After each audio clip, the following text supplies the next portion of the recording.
Hello everyone, আসসালামু আলাইকুম। আজকে নিয়ে আসছি দেশি মোরগ রান্না করব, সেটার ভিডিও। দেশি মুরগি কেটে ধুয়ে নিয়েছি, বাট এখন আমরা আজকে মাখিয়ে রান্না করব একসাথে। এখন আমরা দিয়ে দিব পেঁয়াজ কুচি, তারপরে দিয়ে দেব রসুন কুচি, আদা কুচি।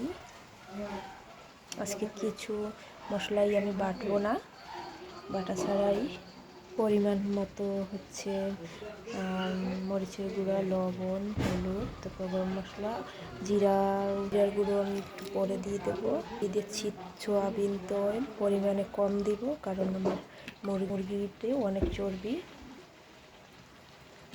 কাঁচামরিচ, এবার ভালো করে মিক্স করে নিব, মাখিয়ে নিব সুন্দর। আবার মাখা শেষ হয়েছে, চুলায় বসিয়ে দিব, না দিয়ে চুলায় বসিয়ে দিব। 2 মিনিট পর ঢাকনা সরিয়ে দেখবো কী অবস্থা আছে। একটু নাড়িয়ে দেই, উল্টে পাল্টে দিয়ে দিচ্ছি। সুন্দর একটা কালার আসতে আসতে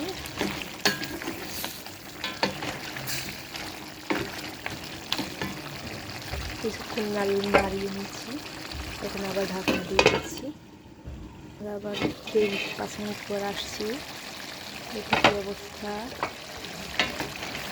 এই যে কালার চলে আসছে।